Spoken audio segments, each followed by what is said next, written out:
ताज़ा तरीन वीडियोज़ के लिए चैनल को सब्सक्राइब करके बेल आइकन और ऑल नोटिफिकेशन पर क्लिक करें ताकि आपको मिले हर खबर सबसे पहले।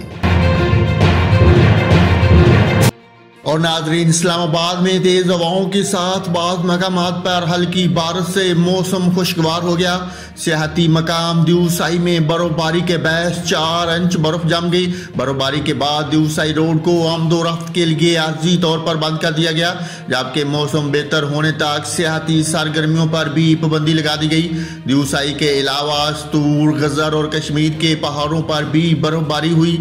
महकमा मौसमियात ने आज पंजाब, गिलगित बल्तिस्तान और कश्मीर में चंद मकामात पर बारिश जबकि पहाड़ों पर बर्फबारी का इम्कान ज़ाहिर किया है। नाजरीन, आपको फिर से आगाह करूँ, इस्लामाबाद में तेज़ हवाओं के साथ हल्की बारिश हुई। दिवसाई में बर्फबारी के बायस 4 इंच बर्फ जम गई।